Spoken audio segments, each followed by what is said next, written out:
In this episode of Paint Society, it is officially paint day. We're going to teach you all the steps on how to prep your ride and get it fully ready for the paint booth. We're going to show you how to properly cut in parts and clean the underside of your vehicle so you can do a full rust proofing. We'll also roll out the old mat and clean up our new booth and get our RSX project into the paint lab and show you how to properly tape it off. We'll move through the stages of sealer, mix up our paint, and get our base coat all dialed in. We'll take you through all the process of how to apply glass-like clear coat so you can get finishes just like this.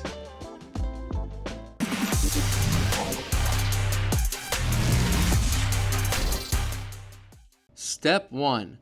Final blocking and sanding. And this is the finish that we left off in on last episode. It's nice and smooth, and I was telling you, you have two options from this point. Your two options, you can block it out and DA it like we've done in previous, or you can just take a DA to it. For me personally, I talked about maybe just taking a DA to it, but I don't want to lose the opportunity to block it out one final time. So instead of using 180 grit, we're going to use a much finer grit, a 320, and we're going to give it a nice basic block. Just going to go over it lightly, remove the orange peel, and then from there we can do the DA sanding in a 500 grit instead of that 220 and get it ready for sealer. And again, we have our hard block and our 320 grit.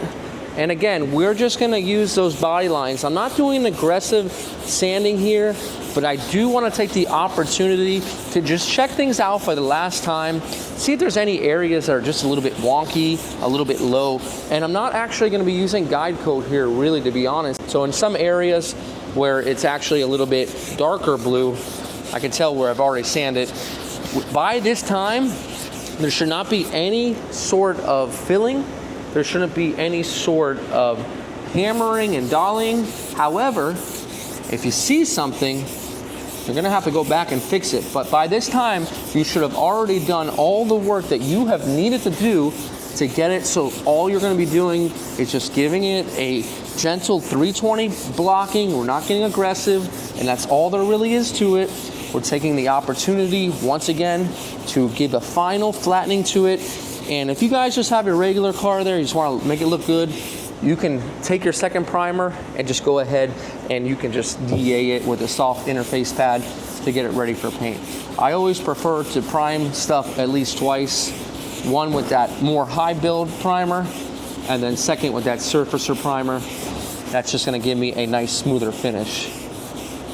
And there's a few different ways you can do it, but this is the way that I have found to work the best for me. Again, when you're in this quarter panel area, the larger areas, try to take the whole length of the actual area and sand it. That way you don't stop in the middle and create some sort of wave there. Believe it or not, with blocking, you can cause waves if you don't do it properly. That's why it's so important to try your best to do it in an X pattern so that you can sand it down evenly. And this is exactly what I'm saying. I'm sanding it down and I'm seeing there's a little spot here that's still a little bit dark.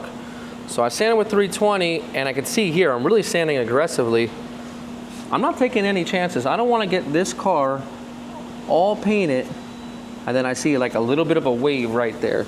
I gotta do what I need to do. Even if I feel like I'm taking a step back, I'm not. Taking a step forward so I don't have to redo this. This is the time to do it. Don't feel ashamed if you missed it. I missed it. This is what this is for. I don't think I would have seen that if I was using a DA sander. I would only caught it really with the blocking. So blocking is probably going to be the best thing even in the final stage. I'll have to go back and reprime this, but it's no big deal. I'm going to move on to the other side. Now while that glaze is drying, we're going to move over to our driver's side and we're going to be looking even harder for any of those low spots. I mean, like, you never really know when you're gonna find something. You can do all the work in the world and then something on your last minute can pop up. But I'd rather it pop up now than pop up when we're going to paint it. And one thing also, if you feel like your sandpaper is not cutting anymore, never feel bad. Don't try to save the sandpaper, just go and change it. With a fresh piece of sandpaper, when it cuts properly, you're gonna get a nice, smoother finish. Now all the sandpaper I'm using, I'll put it in the description. I actually like Eagle abrasives. It's a better alternative to the 3M that I'm using here. It's a little bit cheaper, but more efficient. I think you guys will like it if you guys go ahead and give it a try. Now you'll be amazed of all the work that you're actually doing to get this ready for paint, and then when you go to paint it, how quick it actually is. But if you don't put the time in to properly get it sanded down, then you're not gonna have the proper paint job and you're not gonna be happy about it. Another thing I won't do is to force a block in an area that it's just not meant for it.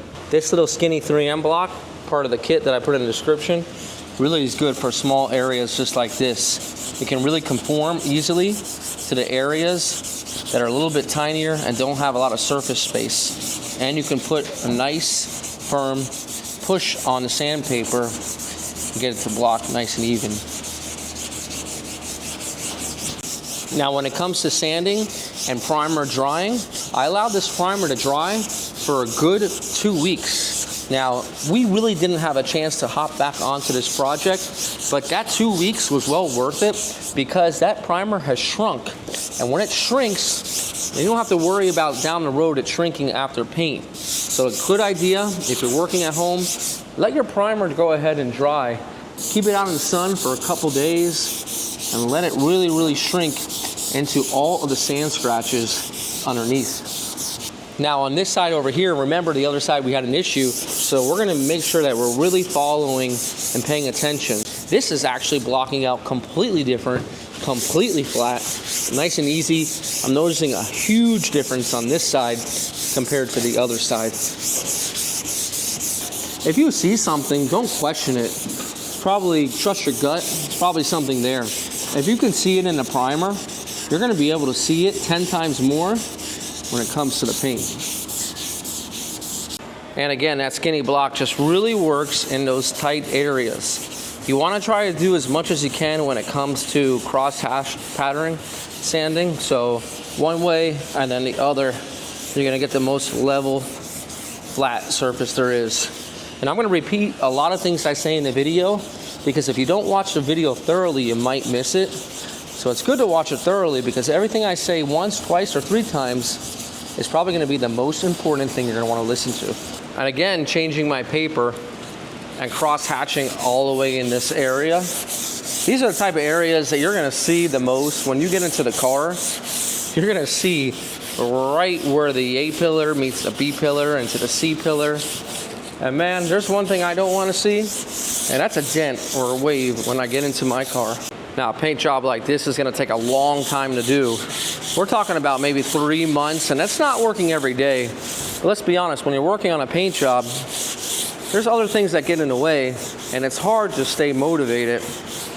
But sometimes that motivation or lack thereof motivation really can help because the product, when it sits longer and it dries, it's actually better for the vehicle.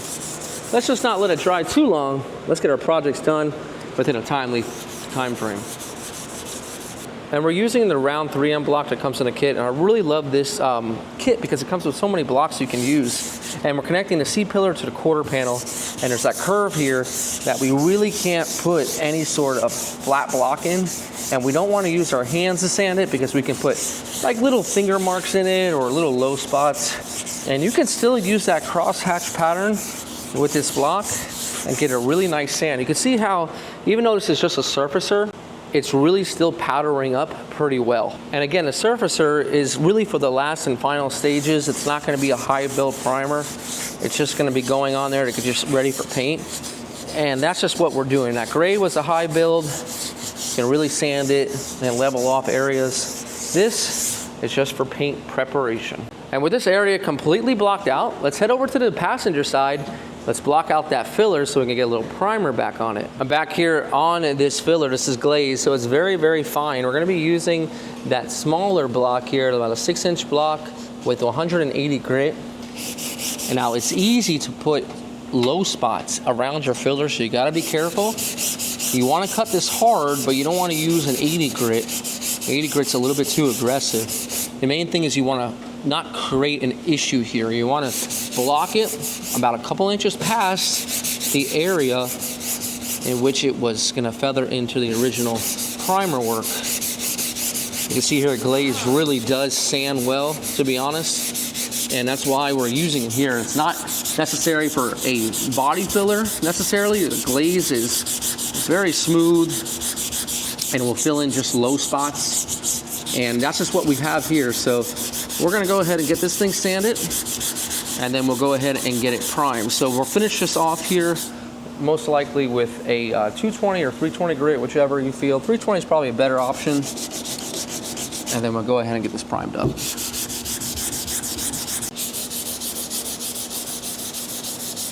And we got the 320 here, and you always finish off with the DA because it leaves a finer grit scratch.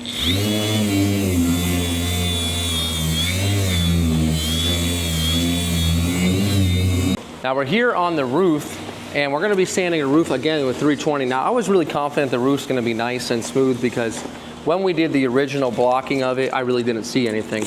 But again, we don't want to assume, so let's go ahead and get that roof in that 320 grit scratch, and let's use our eyes to visually look and see, hey, do I see any shiny spots? Now you can still use the guide coat here, and I always do suggest using the guide coat. It's just that I have a lot of experience, and I can tell when there's an area that might be a little low just by looking at the original primer. If that dark primer, and it's true for any color, is still sitting in a low spot and it's not sanding out, then don't let it fool you, okay? That is a low spot, okay? Don't think, God, it doesn't matter. If you're looking for perfection, then this is exactly what you need to do. You need to put the time in. Now, I touched on it before, and I'll touch on it again. That high build primer, the difference between a high build and more of a surfacer, high build is thick, meant for blocking, okay?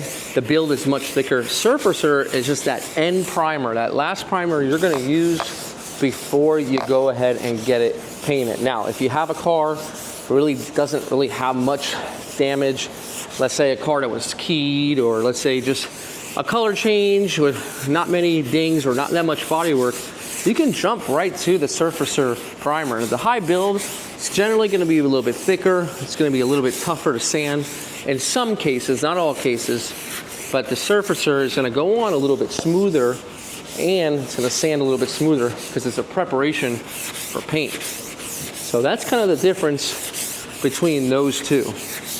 All right, we're just finishing up that last stage here like we did on the driver's side, using that rounded block and kind of connecting the two. Now everything here is in 320, so everything here is gonna get refined once more with the DA, but since we had a little roadblock with that filler area, we're gonna finish up here first, and then we're gonna go ahead and prime that. We're gonna wait a couple days, get that sanded down, and then ready for paint. Now we're gonna go ahead and get this primed up.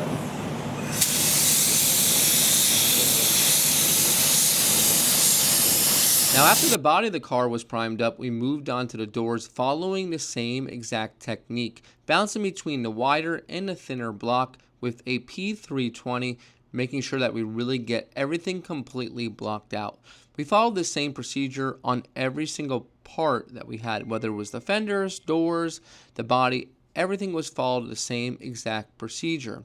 Now this procedure really takes a long time. It took us about 3 days to completely block everything smooth, but in the end result, we'll see at the end of the video, it really came out good and really nice and smooth. It's always important to follow up your blocking with a DA sander and an interface pad, exactly what we have here. This is a P500, but you could also use a P400. A P400 will be a little bit more aggressive. It will cut better, but it'll leave a little bit more of a rougher scratch, which is fine as well. So between P400 and P500, you'll be fine. On the back side, I used a piece of 320 and got into all the little crevices and little deep areas and sanded it nice and clean. On the back side, you're going to have to use your fingers and some maroon scuff pads to really get into these tight areas, and you'll be fine since it's not an area that will be flat or be wavy. You just want to make sure it's all scuffed up so that when you go to put the sealer down, it can lay down, and then your base coat and clear coat will follow nice and smooth as well. Once you have everything DA sanded, you're going to want to use some water and clean off the panels using a maroon scuff pad as well as some scuff stuff paste. Now, we did the same process on all the car parts and even the vehicle. The scuff stuff is a little abrasive and it cleans as well. So all that dust that's inside of the panel, you're going to wipe it and wash it all completely out. So when it hits the booth, you don't have any of that powder still in the vehicle, and you'll get a much nicer, cleaner job. I always suggest washing your vehicles before it goes into the paint booth, before final paint job, or any part that you're painting. You just get a much nicer, cleaner finish. And the Scuff stuff really does a good job at continuing to scuff since it has an abrasive to it, and clean as well. You can see here the fenders were blocked out, and we're just doing the following stages here by getting everything nice and cleaned up. I'm back here after 3 days, and I'm gonna go ahead and get this sanded down. Let's see what it looks like. And look at that. Now we don't have any spots that are low. Everything completely sanded. We can see it didn't cut through at the edges. And that's what you need to do sometimes, taking a little bit extra time to make sure that everything is blocked out thoroughly. Now, again, once you've got everything completely blocked out, you need to follow up with the DA sander and the interface pad on either a 4 or a 500 grit if you are sealing. And if you're not sealing, you should probably be doing between a 600 and then a 800 grit scratch. But since we are sealing, we can go a little bit more aggressive to get that fine scratch really nice and smooth so that we can put our sealer on there. You can see there's so much work when it comes to refining that scratch, and that's exactly what we want to do here. Even in the jams, we're doing it by hand, but we always like to follow up, at least in the jams, with a maroon scuff pad, and that way it's a little bit more smoother than the aggressiveness of a hand scratch. Everywhere is completely sanded on this vehicle where there was primer, so when we lay the sealer down, it's going to be a beautiful foundation for our sealer base and our clear coat. Moving on to the hood, we chose a new hood as well, and we did a P320 on this factory primer. I don't suggest blocking out any brand new factory parts. All you need to really do is scuff up that primer and remove any sort of defect that might be in that primer, and a P320 is just the perfect grit on an interface pad to do it. We're using the Milwaukee sander, and it's great. It's electric sander. It's new to the game, and boy, it has really been a big game changer for me. We were ready to then paint the underside of the hood. Now this is an R-dot hood with a clear template on the top of that sticker that you can peel off after painting. We're going with the same exact color but used as a sealer, which we'll see in the ending of the video before we do the base coat application. This is a sealer, and it goes directly over the Honda unsanded E-coat or Honda primer. There's no need to sand in your jams or to sand on the underside of the hood, and frankly it comes out much cleaner when you don't have to sand and get dust and dirt in all these crevices. So that's just what we did. We followed the manufacturer's specifications, and we went ahead and sealed our brand new part, and from there it was good enough to put our base coat right over. Now this is the first time that the Vivid Blue is hitting this hood, and boy does it look good. I really wanted this underside of the hood to really be shiny, but it will be covered with an insulator. So let us know down in the comments if we should keep it shiny or if we should cover it back up with the hood insulator that covers about 75% of this hood. I've always liked things to be a little bit more factory OEM plus, making it a little bit more better than the factory did, and that's just what we did by putting clear coat on the underside of this hood. Originally this never came with any clear coat on the underside of the hood. Between the jams on the hatch and the jams on the doors, there was just basically dry overspray, and that's all you really got. Now we're taking a step further and putting gloss where gloss has never been before on this vehicle, whether it was white, blue, or any other color this vehicle came in. We're putting a nice shine on it that will last the lifetime of the vehicle and be much easier to clean off when it comes to cleaning your car and waxing and detailing. We went ahead and cut in the underside of the tailgate as well because we want to paint just the outside at one time when we paint the rest of the car. You can see how nice it looks. So let's know, should we put the insulator back on or just leave it as is? Step 2, rust proofing. Now, if we can rewind time just a little bit, Mike and his team from AHC Garage wanted to make sure that the underside of this vehicle was completely clean. So they used a degreaser and a shampoo foaming soap to really get into every little crevice of the vehicle. We're going to be doing a full scrub underneath the vehicle to get all the contaminants, all the dirt, grime for over 20 years that's been sitting on the underside of this vehicle. This is the first time that this vehicle has ever received a nice scrubbing on the bottom side, and there's a reason for it. We're going to put a rust-proofing paint on this vehicle, and we're going to make sure that this vehicle will never have any sort of contaminants of rust, and it will encapsulate any sort of surface rust that is still on the vehicle. We'll be showing you here the product in a little bit that we'll be using from Eastwood. But first things first, Juan and the team got everything nice and cleaned up. They spent hours trying to get every little bit of dirt off the bottom side of this engine bay and the bottom side of the vehicle, and boy, did it turn out really good. This is something that is completely optional, but if you really want to take your paint job to the next level and have absolutely no sign that it was another color, then this would be the right way to do it. I don't want to have any sign on this vehicle was ever white, and frankly, there's not a whole lot of white other than the rear rails, which we'll address here in a little bit, but I wanted to make sure that it would look completely factory and a little bit more better than that. So we removed the exhaust and we got right to work after that, where we're using an Eastwood Rust Encapsulator Plus. Now this stuff will go over scaled rust, anything, and will basically cut off the oxygen for any penetrant into the actual metal to continue rusting. Now we didn't have any real rust honestly on the bottom side of the vehicle, but I thought it'd be pretty cool to paint the whole bottom side of the vehicle black. And that's just what we did. Now this comes in the actual spray can, or you can roll it on, like say if you have a chassis or something like that with really thick rust and you just want to stop the rust. You'll find a lot of the control arms and suspension components will have some scale rust on it. That's just on the really the exterior of it, and it's not really affecting the part. So we did good to wire brush those up and clean them up and then spray this on.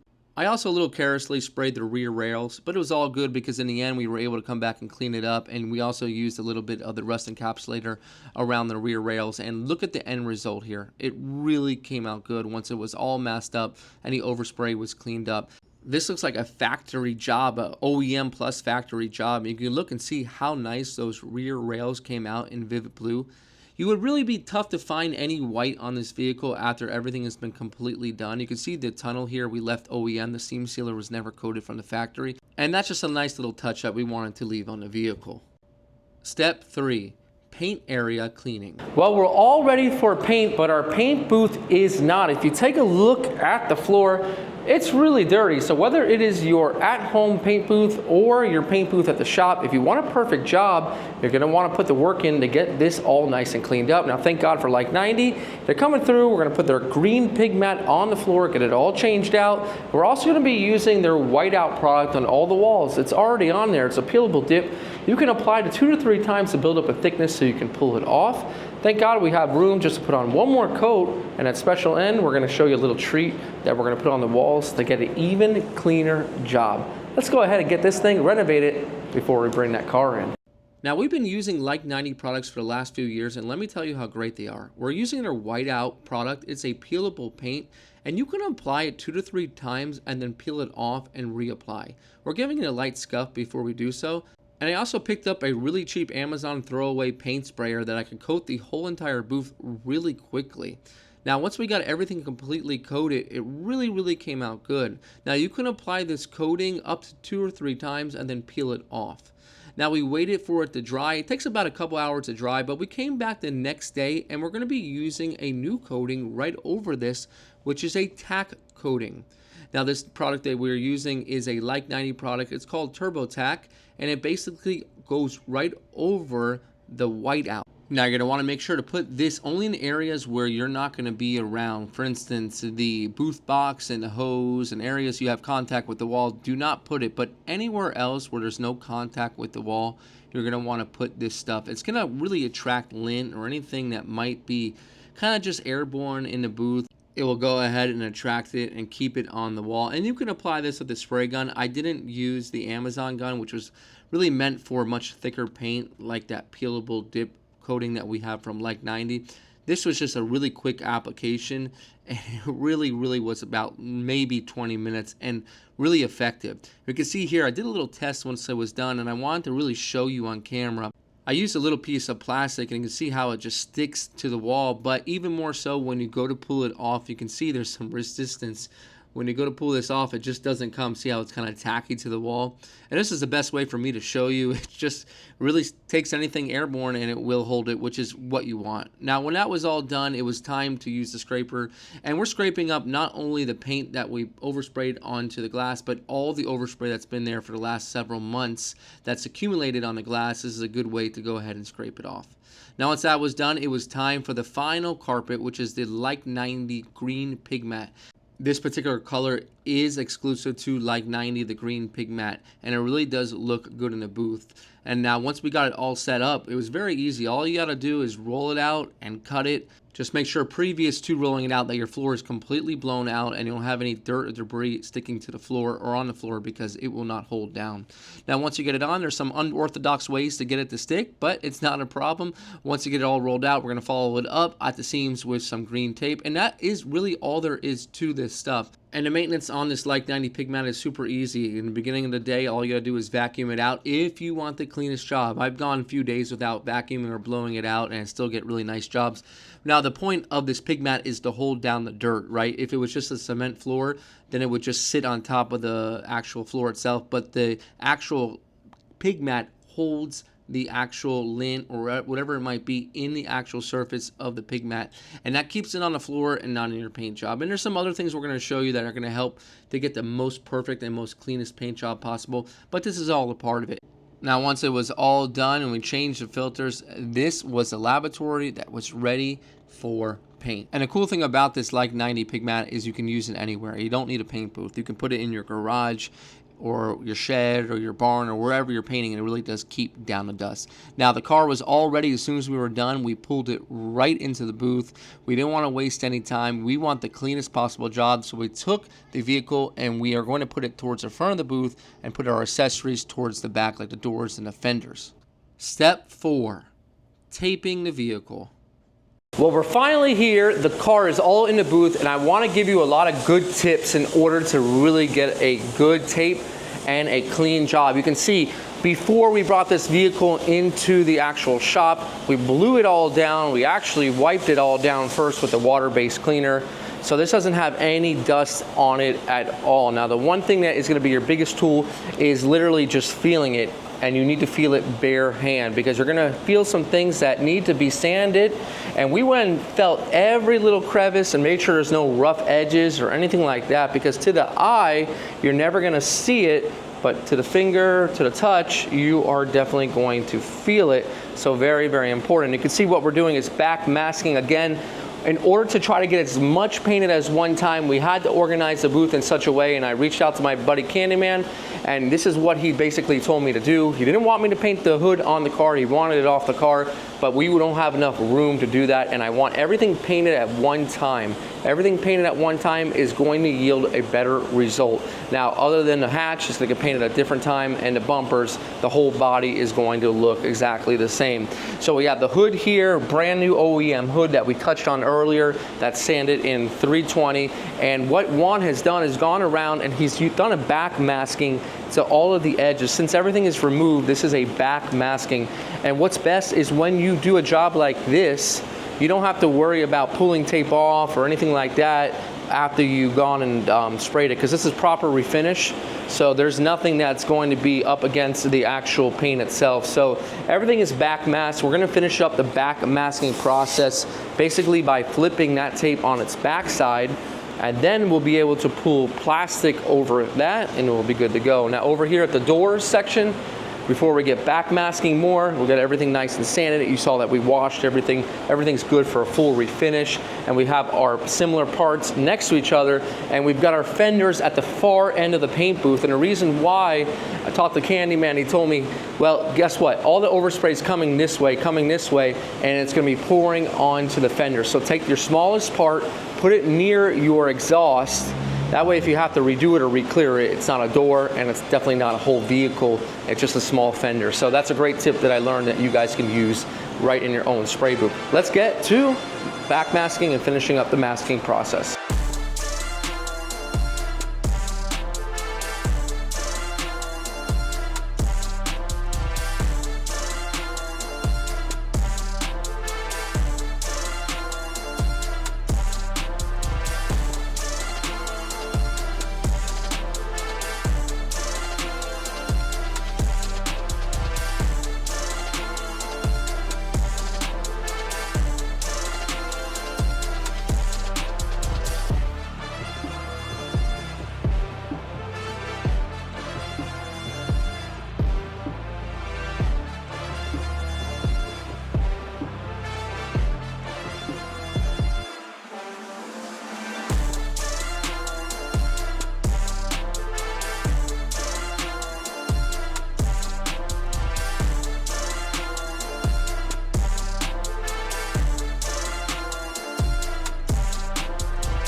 I got it all plastic, and man, this thing is looking good. Now, if you really want to tighten up that plastic, you can use a heat gun and make little tight spots. You got to be careful though. I've already started here, and see how tight this got? It's so nice because it keeps the paper, plastic from flopping. But if you get too close, it happens in a second. So you got to be a little bit careful. But I'll just kind of show you here on the other side. Now, it's not 100% required, but it does help from flopping. So if you just go a little bit, you can make a little tight spot, and that will help bring the plastic in a little bit, and that will help again with just any sort of flopping of the plastic. Step 5, cleaning. We are now ready for the cleaning process, the most important part of the whole entire process of the vehicle. You can see we have the paint booth all clean, or your garage all clean. Now the vehicle must be clean. We spent months and months working on this vehicle. Why would we rush this step? There's 2 types of cleaners you're going to use. The first is a water-based cleaner. For you guys at home, this is Sprayway glass cleaner. You can get it at the store. For professional use, it's Auto Prep, Ultra Prep, Surface Cleaner, and Sikkens. Now, every paint line has a water-based cleaner. Water-based cleaner removes smudges from your fingerprints or some sort of industrial fallout, something that fell onto the panel from the environment, anything like that. Now, this vehicle's been primed, so there's nothing that's gonna fall on it, but our fingernails and the oils in our fingers, this is going to remove. Now, I put it into the Paint Society pump sprayer. Now, these are available as well as the merch. If you wanna support the channel, you're gonna find me wearing merch, using the pump sprayer, and also the paint suit. Go ahead and check out the link in the description for all the products, and if you want to support the channel and get the cool apparel. Now, what I use for cleaning is the microfiber roll. Now, you can easily get these at Walmart. 75 sheets for 15 bucks. The price hasn't gone up in years. I'll also link in the description on Amazon, but it's a little bit more pricey on Amazon. So if you want to go to your local Walmart, you can find these as well. Now, the way that you want to do it is you must saturate the panel. Now, the cool thing about these pump sprayers is that they can hold up to the harsh chemicals using the auto body field. So if you're thinking, I'm just gonna go get a cheap Home Depot garden one, it will work about 1 or 2 times, and then what's gonna happen is all the seals will break down.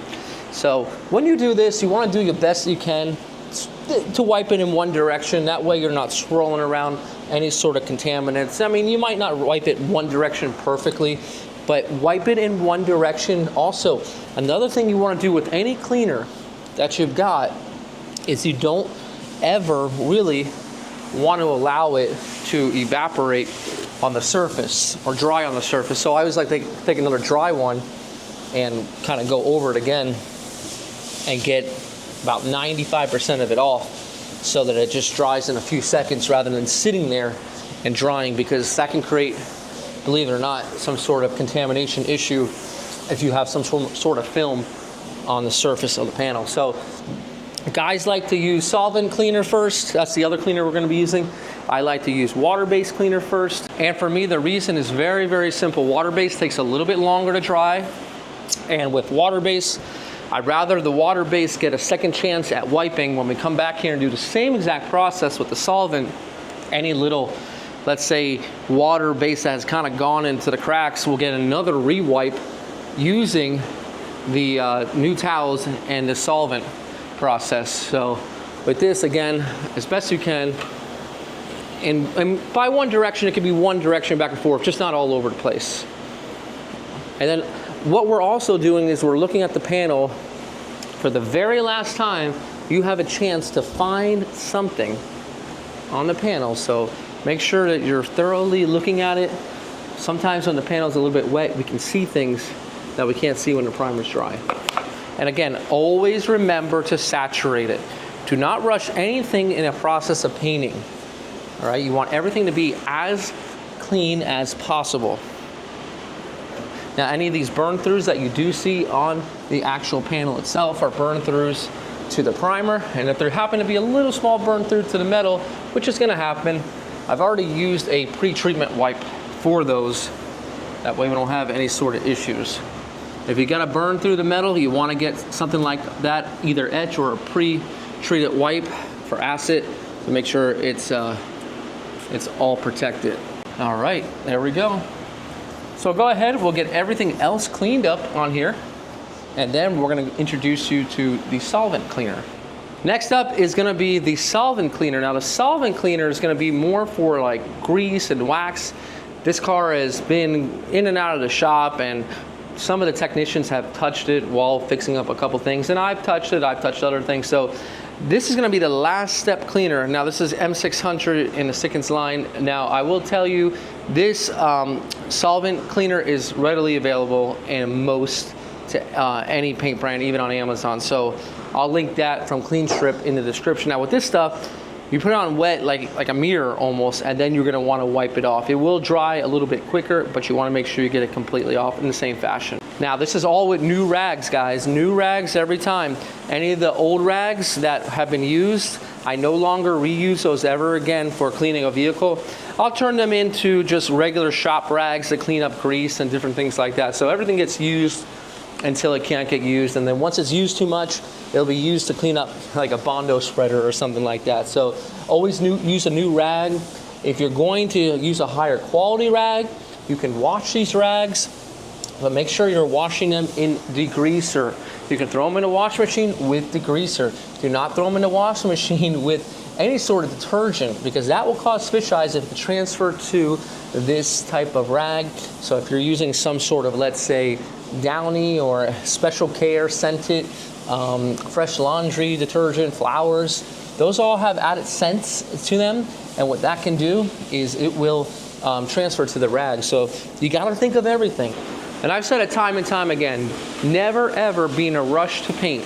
Always take the time to do a quality job. In the production line, it's a little bit different. You know, those jobs for the most part are going to be ready to go, but when you're painting a whole car, there is a lot that can go wrong, so you don't want to overthink it, okay? You already know what to do. Just do what you need to do, same procedures every single time. You're going to land a job that you're really, really proud of, and I think I'm going to be really proud of this one. And as we finish up on our doors, again, making it completely wet. You want to get it completely wet like a mirror first, and then you can come from here and you can wipe it. And you can wipe it again in one direction the best you can. I've been guilty myself of saying one direction and kind of be in a couple different directions. But this is best practices usually yield best results possible. The last step before spraying, we're going to use a Like 90 particle control. This is a dust control, basically. It's going to go on a floor, and what Juan has done already was we put it into this Milwaukee electric pump sprayer, and this pump sprayer will basically spray it on nice and even and quickly. And what you would do is you would do this right before a paint job or in the beginning of the day, and you just spray it on, and this is going to help keep the actual particles on the ground. Remember, we have the sticky, well, I don't want to touch it too much because it will transfer, but we have the sticky walls, and then now we're gonna have the dust particle control on the ground. And you can even go onto the bottom of the stands just a little bit, and that will keep dust on the stands as well on the bottom. So he'll continue that same process. This is just the last step in a clean environment. You can see that we've taken, so many steps to get the best possible outcome. And I really feel like this is gonna come out nice and clean. And that's the name of the game, clean, clean, clean. So getting everything nice and clean, because as a painter, there are things you can control and there are things you can't. Cleaning is definitely one that does not require any skill or experience, just something that you can control to get the better possible job. Step 6, sealer, also known as wet on wet primer. Next up, we have our sealer application. We have the blue on the vehicle. Now, before it got mixed up with these two for primer that we've been doing on the actual vehicle and sanding. Now this is a sealer. Basically what's gonna happen is it'll get mixed up with the sealer and also the reducer that goes with it. And this is going to be basically a thinned out primer, and that will allow us to get it on smoother and wetter, and we can base over it. When you mix this with this actual two additives here, what happens is it is building higher and is meant to sand. When you mix it with this, it is a sealer. And what a sealer is gonna do for you is it's the same color basically, but it mixed differently. And now we can go over all these little cut throughs. So we were able to get a little bit more aggressive with the blocking, and then the 500 grit sanding on a DA.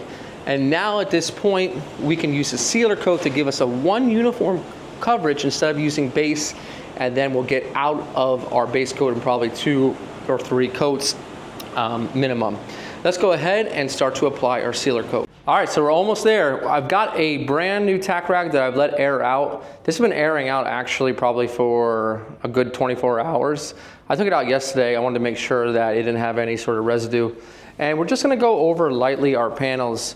Now what we're gonna be using is a static gun, not necessary for a do-it-yourselfer.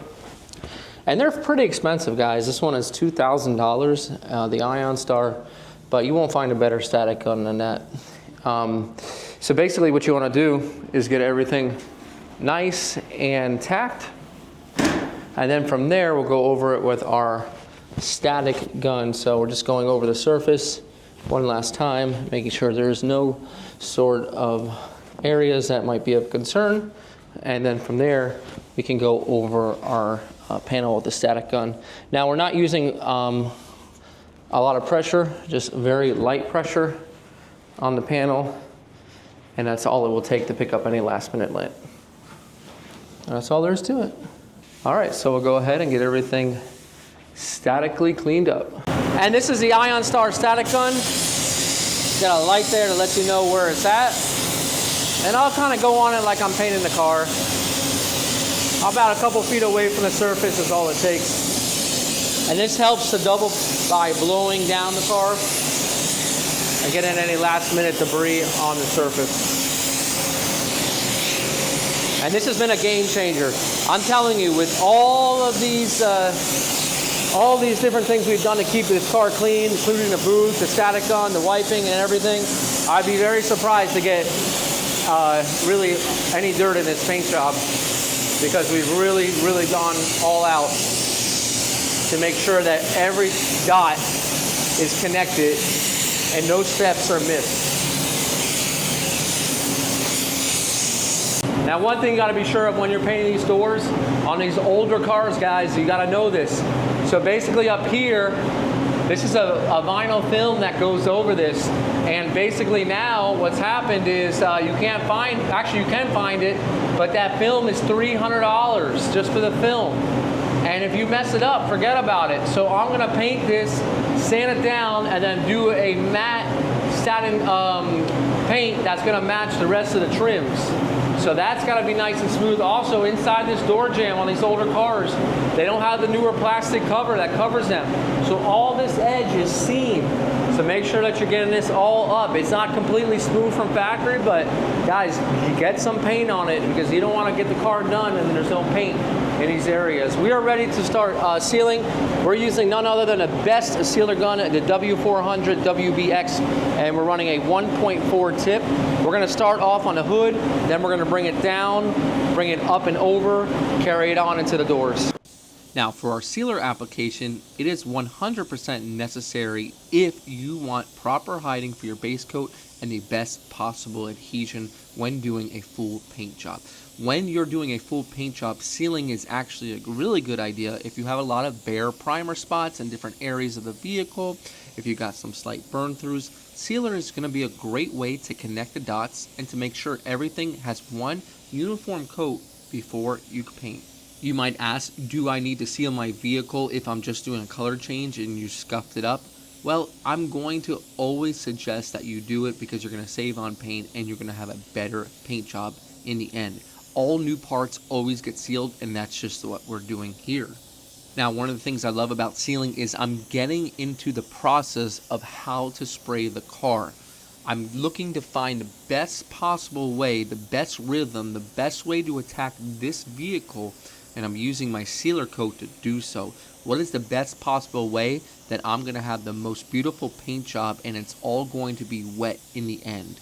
Where am I going to start? Where am I going to end? I realized right here in a moment that I need to make sure I don't take that paint too far on the A pillar and B pillar, and I need to get to the bottom of the car and bring that paint up and over. This way we have a nice, beautiful, soft edge that everything melts together. You've only got a good 30 to 1 minute, let's say 90 seconds worth of time to get that product to melt back in.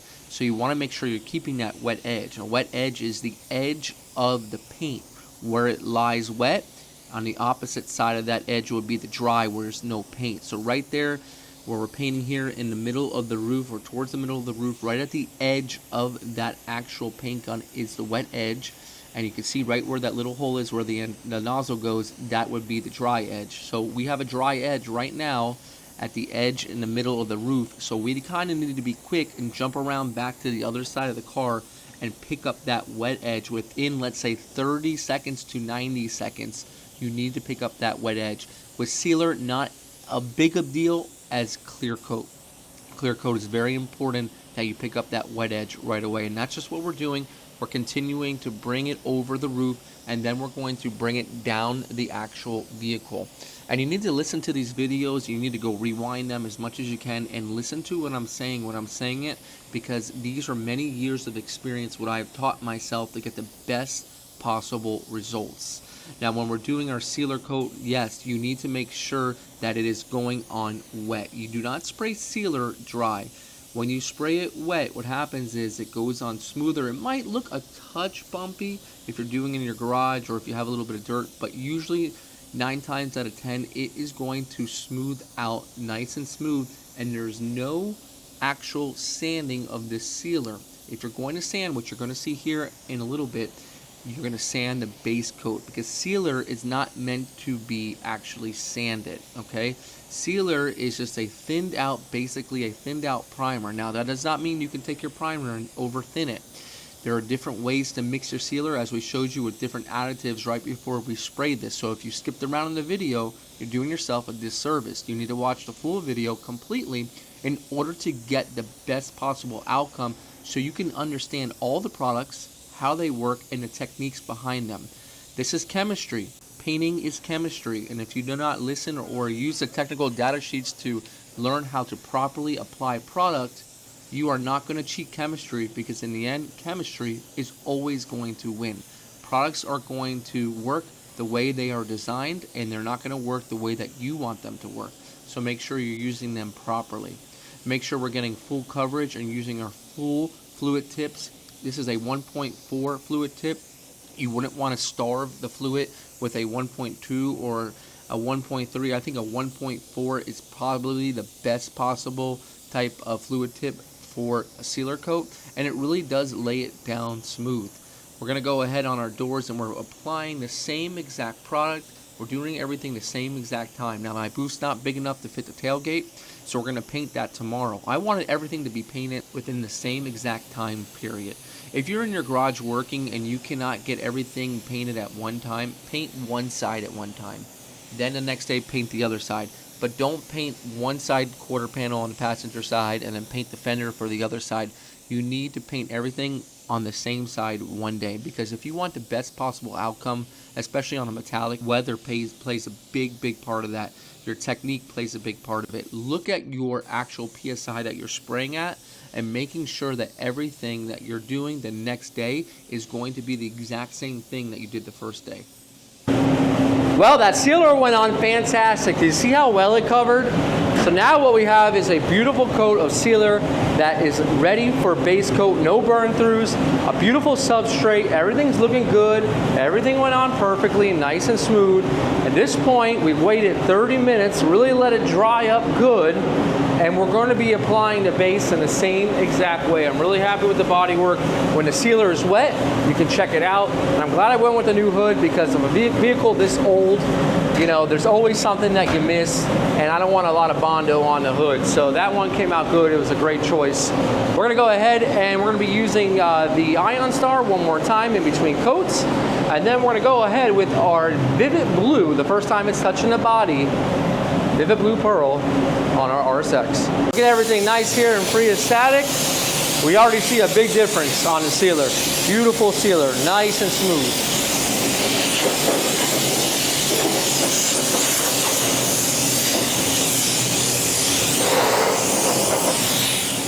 Step 7, base coat application. Now, we chose to go with an original Vivid Blue OEM paint code for the Type S, and this would be B520P. I'll put that in the description. Now, how much paint do you need for your vehicle?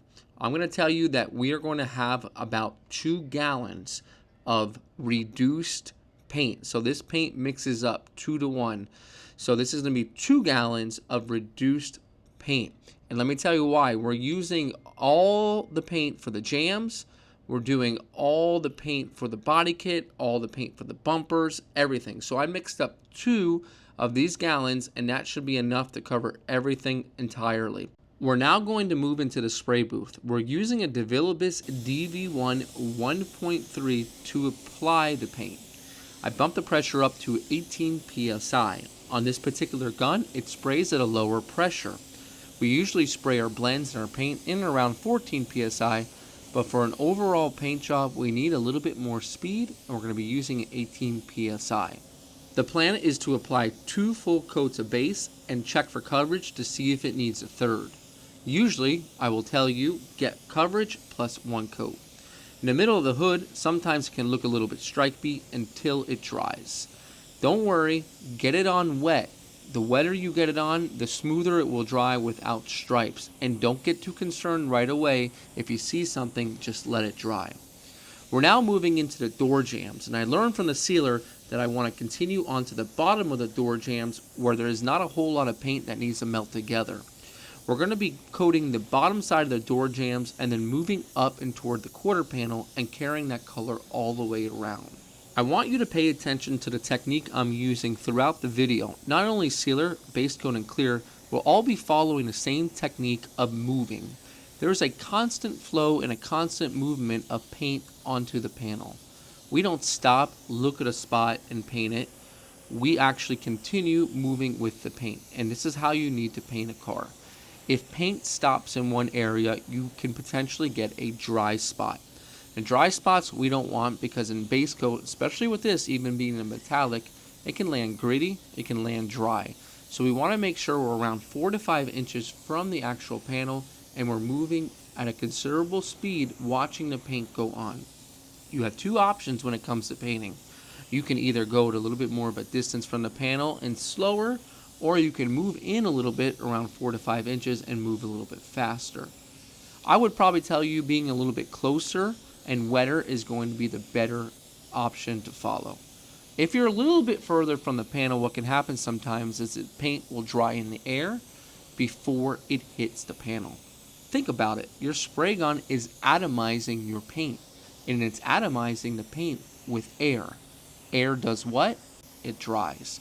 So if the air is drying the paint, we want to make sure that it's not drying it quick enough before it gets to the panel. We want that panel to have wet paint on it, not dry spray. And that's exactly where the term comes from, dry spray. Allowing that air to really dry the paint before it hits the panel, or having improper distance to the panel will also cause dry spray. Similar to the sealer that you've watched earlier, we're following the same exact pattern with that wet edge. We can see here that we're going to split the roof into 2, and don't forget the areas that you don't see. It's very important before you start any paint job to assess areas that might be a little bit tight. Learn about them, study them, so when it comes to painting, you don't forget them. Painting can become overwhelming at times. Sometimes when you're painting, you can lose track of where you are. And this is the biggest struggle for any beginner painter. If you're a beginner painter, make sure you map out your paint job first. You don't want to start painting in one area and again start painting in another area, as mentioned before when spraying sealer. You want to map out your spray job so you keep that continuous wet edge. And also, advice, if you're a painter at home doing do-it-yourself jobs and you're painting your whole car, try to split it into 2 or 3 days. You don't need to get everything at once. Don't overwhelm yourself with a tough paint job. You can paint the roof one day, you can paint the driver's side another day, you can paint the passenger side another day. But regardless of what you do, develop a plan and stick to that plan. Now getting back to the vehicle here, you can see we carried the paint over the roof, and we're going to be coming down the inside of the jam and into the C-pillar. And again, if you missed it, we have it between around 30 to 90 seconds to connect these 2 together. What happens is if you spray something and come back to it and try to put paint over it, what ends up happening if you have a dry spray in that area. So make sure you're moving efficiently. One thing I always like to do to make sure there's no downtime is I always have paint ready to go. I'll always have an extra little canister of paint in another cup, so I don't have to go mix it. It's already reduced, it's ready to go, there's no downtime. Don't ever enter into the booth thinking you might need something that's not in the booth already. Plan out your paint job when you're in the paint booth or in your garage and have everything always ready to go. There's nothing worse than having to go back and mix paint while you're in the middle of a paint job. It just slows down the progress.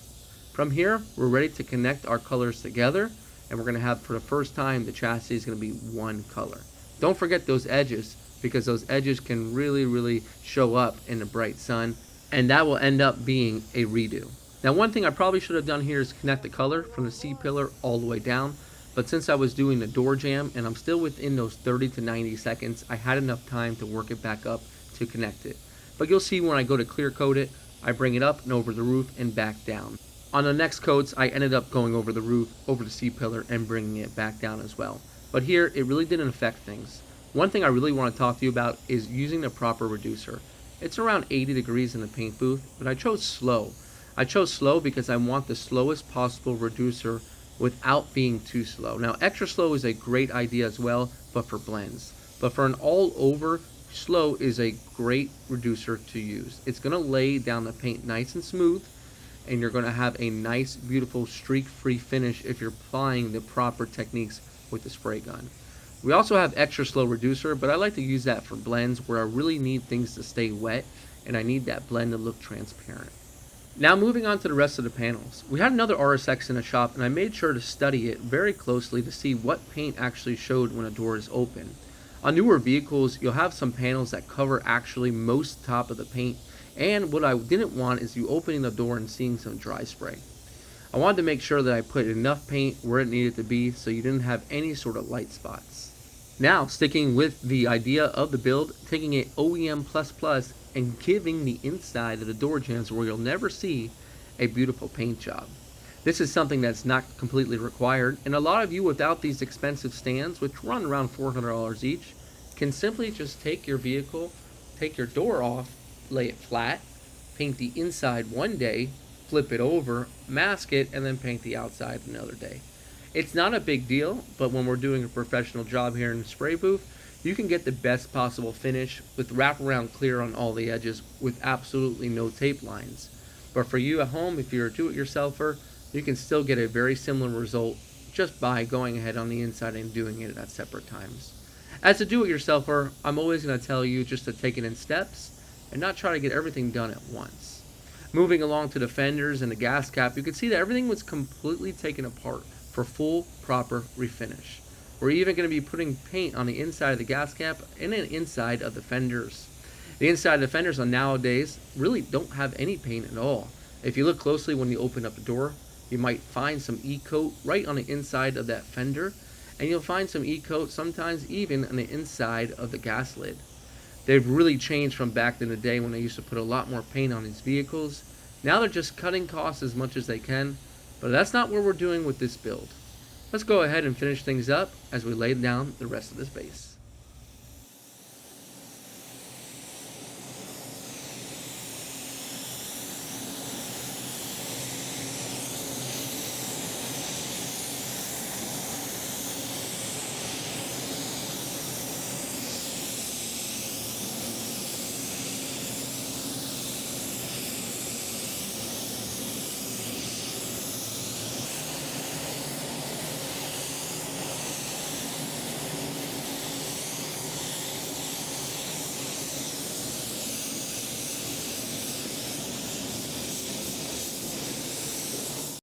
Step 8, scuffing the base coat.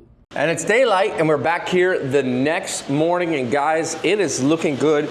And this is something I really wanted to do, is let this paint really cure up. We're gonna be giving it a light sand, and this is not necessary, but it's definitely gonna take this paint job to another level in smoothness.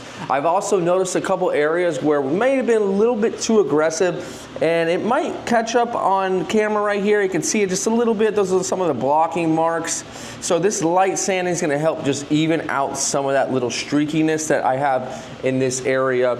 And you can see it in this area as well. When the clear hit that, I probably wouldn't see it, but I want to make sure it's not there. And I haven't noticed it really anywhere else except for the tighter areas. Maybe in this area, I've noticed a couple small little lines in this area where it's a little bit odd to actually block. But other than that, we're gonna focus the DA in that area and then just lightly over the whole surface of the vehicle. Now, some folks might say, why are you sanding in the booth? Yeah, I agree, I understand, but at the end of the day, we are going to be completely doing a light sand to make this car cleaner. That's what's gonna happen. We've done everything we need to do in the booth to get a clean, nice finish. So we're gonna use a Milwaukee 3/32 rotation sander. You can see that right in that area, 3/32.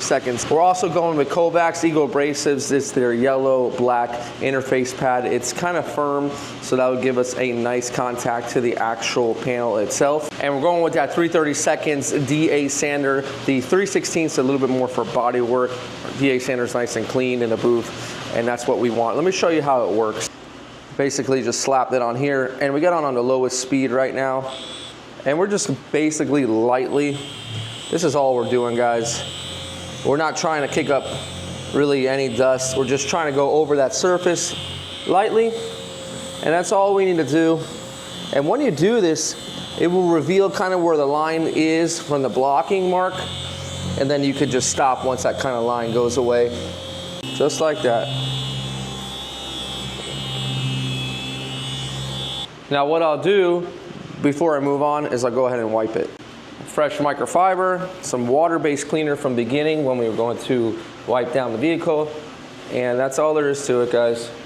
And after that's been dry, we can see that all of them are gone except for in this area. There's just a little bit more, and this was that tough edge to block out that got a little bit more aggressive with the block itself, and it's no problem. These can be easily fixed. They are not deep into the paint. So again, just a little bit of K600 on the DA, and basically that's all you need to do. So when we put base right over this, it's not too aggressive where it can't cover it, and it's aggressive enough that it's actually making a difference in the finish. And these are the small things you can do before you finish up your base in order to really set your paint job apart. On this side, it got the similar type of lines again, and it was only really, I noticed in this body area where you couldn't really get a DA too flat. And that will happen sometimes. The one thing you can't do is notice that you haven't noticed it, all right? Or do nothing about it. The one thing you should never do is just leave it, all right? If you got the opportunity to fix something, fix it. Take your time. We can see here, there's just a little bit of a line that still remains. So just lightly go over that. And again, clear would fill this in, but in the end, it could swell up a little bit and you could buff it, so might as well get it right now. That's why this sage is so important if you're planning on getting a really, really immaculate paint job. Now I took the fender outside so we won't have any dust going into the booth. And again, I noticed this really on tough contours, something that might have not needed as much blocking as it got. And sometimes that aggressive scratch can still be there if you didn't refine it. We could have refined it. That's how we could have spent a little bit more time refining this in order to get it to the point where you're not seeing anything. But sometimes you don't notice anything until paint, you know.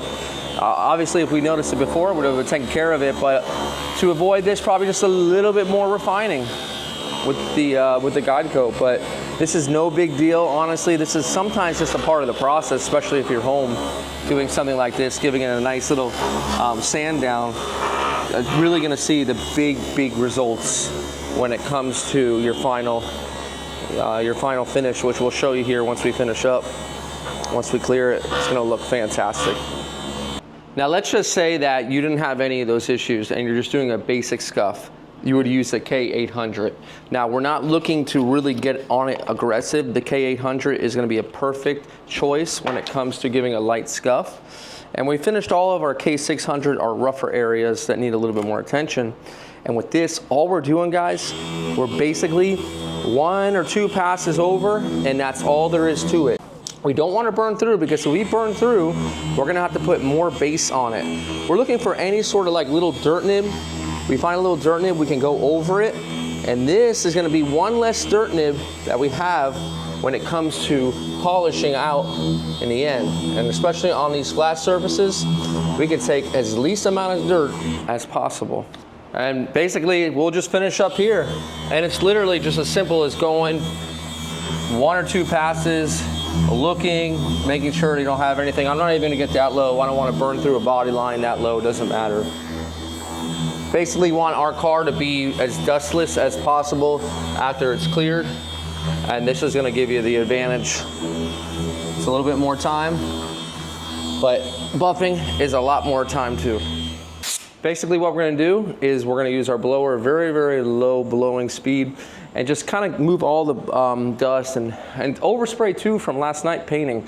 That gets caught up everywhere too. That turns to dust when it dries. So we're gonna get this whole car blown off again, blow everything out, and then we'll start with the cleaning process of wiping down the vehicle to get the best possible finish before we base.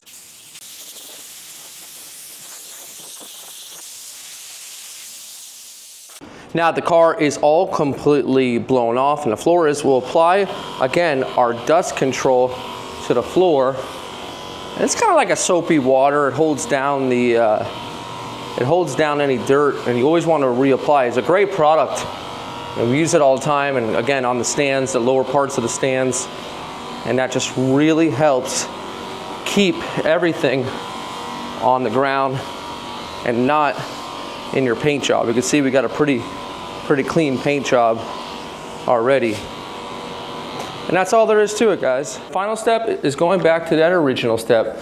All we're gonna do is just wipe it down. You could use a tack rag. The reason why I like using the water base and the microfibers, because there is some residue that we wanna make sure that we're pulling off the panel. And when we use a little bit of water-based cleaner, what that does is it helps get it off of the panel and into the rag instead of just using a regular tack rag. Now before we base just these areas, you might ask, why do you even sand if you're gonna put base back on it? Won't you have to sand again? And if you sand, can you just clear right over it? No. The reason why we sand is because we put the sealer down. The sealer really attracts a lot of dirt sometimes, and it's a little bit thicker coat. So you can't sand sealer, so you put on a couple coats of base, get your full coverage, just about, and then you can lightly scuff that, what we did here. At this point, there's no more sanding unless we have some area that we really need to look at. But there's no more sanding at this point. We're basing or going all the way through to clear. But before we do that, we're gonna touch up our areas first to get coverage in our sanded areas. And that's all there is to it, just like that. So we got sanded areas covered, and now what we're gonna do, let this dry. We'll maybe get another coat on here before it gets up to the same exact coveredness as the rest of it, and then we can go ahead with the whole rest of the vehicle, one final coat.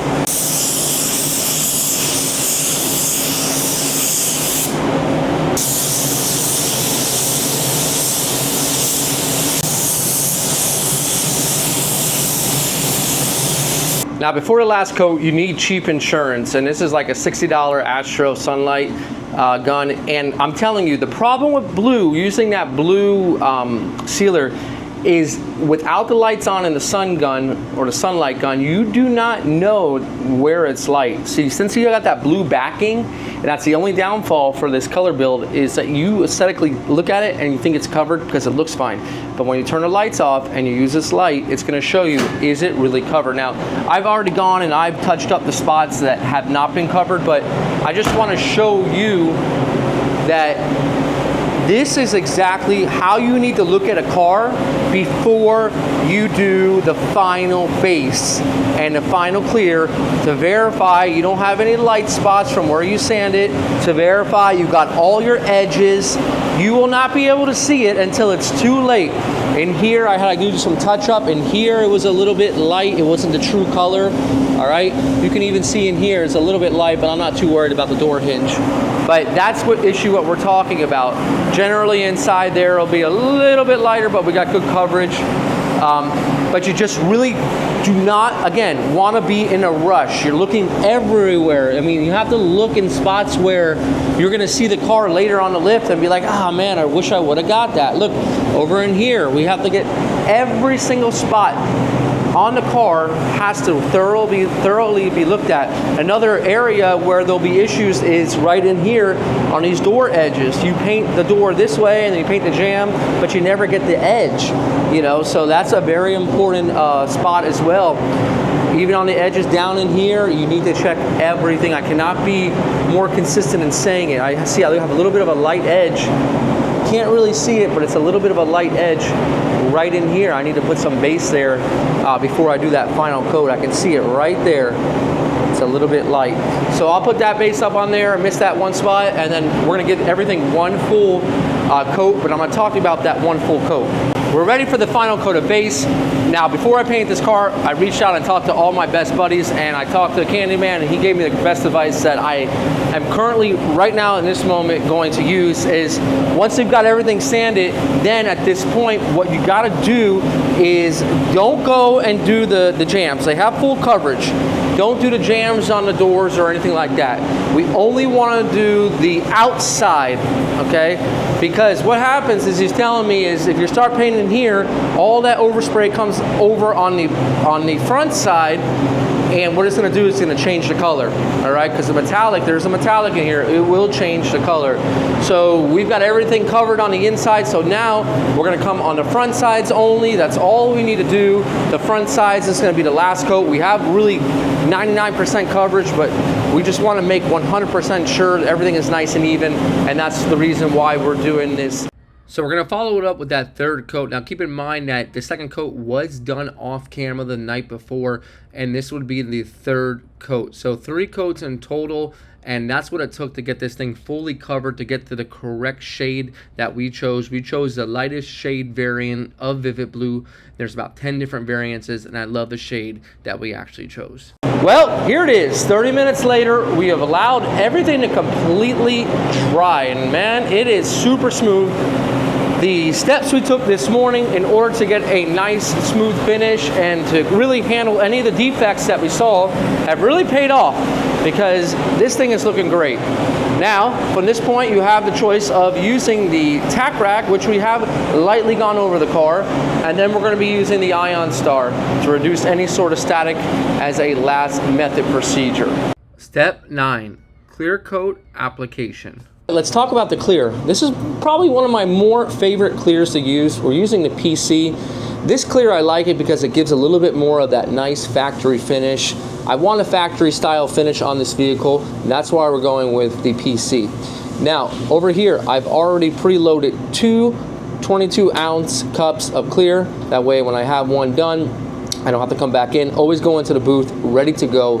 And we're going to be using none other than the Series 2 Iwata WS400. This thing's going to lay down the clear, and this thing is going to look beautiful. I run this thing at 26 PSI, and I have this wide open, and I have the fan 2 turns in from the left from wide open. Let's go ahead and start laying it down. Now you can see how important it is to use the Ion Star static gun, or any static gun for that matter. If you're looking for a really clean job and you're a professional painter, I really strongly suggest it. If you're a do-it-yourself painter, I would not. It is too expensive for do-it-yourself folks that mainly probably are going to be anyways buffing, sanding it, polishing anyways. So you can tell that a lot goes into the process, from cleaning the hose to making sure that your floor is clean to making sure your environment is clean. Everything goes into the process of getting a clean paint job. Now, there's no clean paint job without dirt. There will always be something, or a little bit of orange peel, but nothing that a buffer cannot handle. And that's exactly what we have here. In the next episode too, you'll see how to handle just very minor imperfections to make sure you can take your paint job to the next level. Now again, we're using our WS400, and we're having it at 26 PSI, and we can see when we lay it down, we're following around an 80% overlap, and the clear just lays on it. If you have a smooth foundation, think about it, your smooth foundation has come from the very initial steps. The very initial steps of sanding, to the sealer, to the base, to the clear coat. If none of those are smooth, the clear coat is just going to highlight how not smooth it is. Now remember that your clear coat might look good going on, it might look nice and even, but depending on what is underneath it, once it dries, it's going to shrivel up and dry into whatever unevenness is around it. Now this is PC high solids clear, and remember what high solids means. Basically, the amount of solids that are in the clear after it dries on the panel. So a lot of that is going to come out of the clear coat when it dries, right? What is actually staying on the panel. So that's a good way to really judge your clear coat. Is it a high solids clear coat? What is actually going to be on the vehicle once everything is dry? Because everything comes out. Once it dries, like clear coats have the chemicals in them. They need it to get the clear coat to the panel, right? To come out of the spray gun. But once it dries, what is actually still going to be on there, which is why you pay the high dollar for some of these actual clear coats. I mean, this kit can be very, very expensive. PPG, a lot of different clear coats are very, very expensive. But why would you work for, let's say, 3 or 4 months on a vehicle and then put a cheap clear coat on it? Just for it to have delamination issues or to fade prematurely or not be able to buff it or polish it properly. That's something to think about when it comes to choosing a clear coat. Now, you can see how the application of the clear coat, we're just moving. Don't stop moving. And I told you from sealer to base coat to clear, we're following the same exact technique. We're keeping that wet edge. Here is when the wet edge is the most important. If you do not have a wet edge on clear coat, you will have dry spray. There's no ifs, ands, or buts. You will see it highlighted the most on clear coat. And you don't want that because clear coat sometimes, if you don't have enough material, you cannot buff it. There's something to be said about polishing and cutting flat. If you don't have enough clear on there and you're sanding and polishing it flat, it might look good, but what are you really leaving on the panel? Here's what I was after on this paint job. I want it for myself to have the OEM feel to it. I wanted that OEM texture. There's nothing like having an unsanded panel because the unsanded panel, once you cut into that clear, it's never the same. So we wanted to do our best to really catch on spots only, to polish spots and little areas instead of doing the whole entire car. Once you cut the whole car completely flat, you're taking away the integrity of that clear coat. Now, let's just say that's something that you might not have an option to do if you're spraying in an environment that there might be a little bit more dirt. I completely understand that. But if you're in a professional environment, there's no excuse not to take the necessary steps to get yourself a clean paint job. And again, I talked to you about base, always having the extra base coat if you need it, and the clear coat is even more important. You can see I'm all ready to go. I'm locked and loaded. And this, believe it or not, only got me to finish up the vehicle. I had to reload later for the rest of the doors. But since it's panels, it doesn't matter as much. You never want to run out of paint when you're in the middle of a panel to go back into the mixing room or wherever you're at and mix it. And you know when you are doing something in a hurry, something always happens. You're going to drop the cup. You're not going to seal the PPS lid on top of the liner properly. It's going to come out. You need to make sure you set yourself up for success. And these are the simple things that any normal person can do that doesn't have experience, right? You don't have to have experience in this field to do the simple stuff. The simple stuff like cleaning, the simple things like getting yourself set up, the simple thing like making sure that your tape is taped down, making sure you don't have any loose ends. Those are all the simple things. Painting can be difficult, but the catchphrase is don't overthink it, it's just paint. And the reason why I say that to you all, if you've been following me for a while, is you already know how to do a paint job. You already know that in a paint job, these are the methods you're going to use. And if it doesn't work, it's very easy to figure it out. It's very easy to find out what went wrong. And 99% or 9 times out of 10, it's user error. And that's what I've discovered. It's user error. You want to blame the product, don't blame the product. It's user error. And watching these videos and other YouTubers' videos and just getting out in your garage and practicing, you're going to gain the knowledge that you need to be able to clear coat. And here we are, and I took it into the door jamb. I talked to you earlier about how I started back at the bottom of that quarter panel, and I'm not doing that here. You can see I'm just finishing up on the C-pillar, and I'm going to be wrapping it around and bringing it all the way down into the door. So we have that one nice wet run. And that's basically what a paint job is. You've heard that expression before. The best paint job is like one big drip or one big run. So basically what we're doing is we're connecting the dots. We're connecting all of our areas that have that dry spray or that dry edge from the wet edge, and we're connecting them and making them whole. And we only have a certain amount of time to do that. If you haven't been following the video, about 30 to 90 seconds to do that before it might not mesh in, depending on what reducers you're using. Now, this clear coat, this is PC, this is slow, but it's not the slowest, but it's definitely a slower. The reason why I like it is because of the texture that it leaves, and it on other clears that you have from Sikkens, like the 2-pack slow. It's beautiful clear, but that one will run on you if you're not careful. And I just love the way this one lays out. I'm gonna let you guys sit back and listen to the sounds of the spray gun as we finish up the door, and then we'll pick it back up on this second coat.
Guys, this is after one coat. It's been drying for at least 20 minutes from the time I started to the time I got all the way to the other side.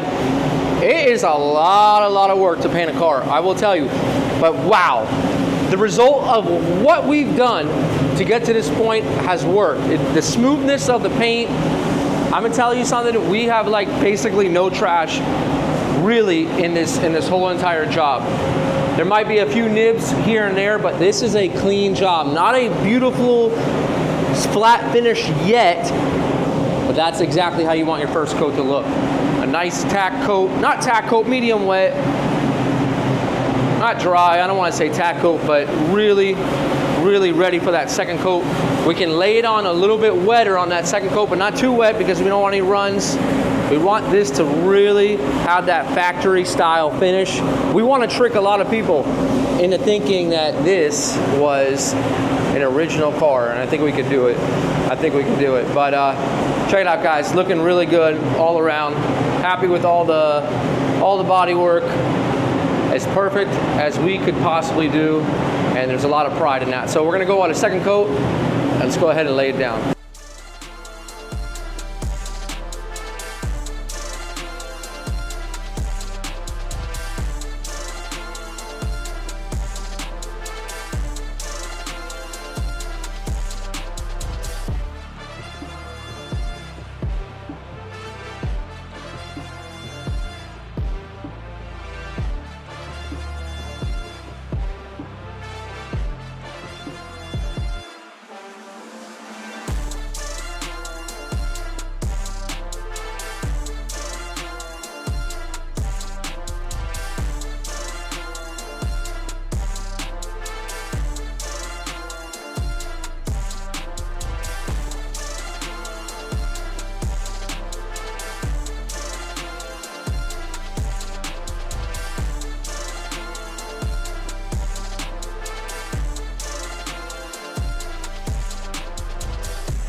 Wow, look at this. Look at this finish, guys. I barely have to put a buffer on this.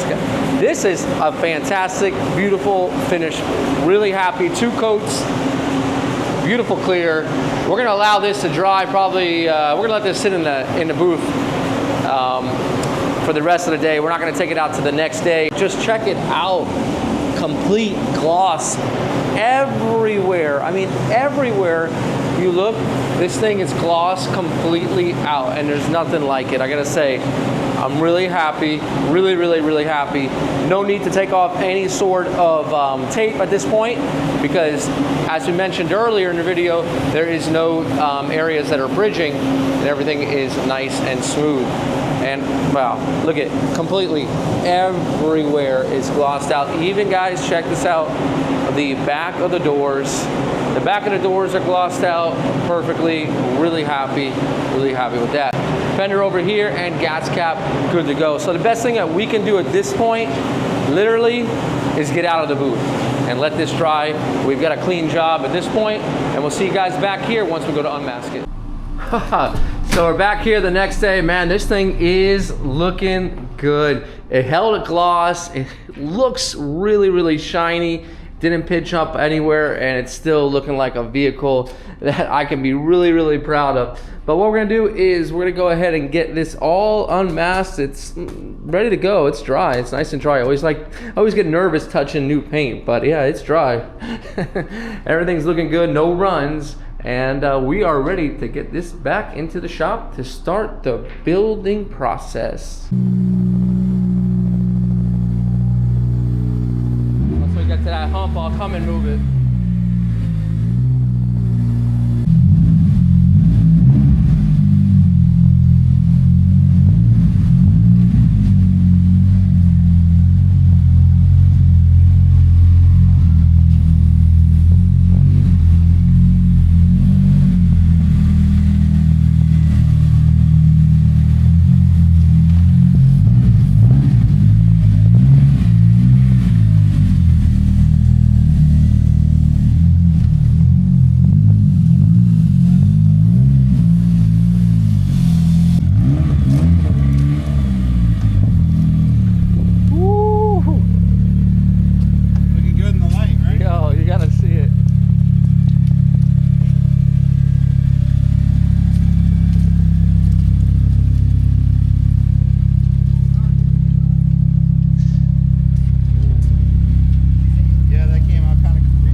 It is definitely the right blue. Yeah.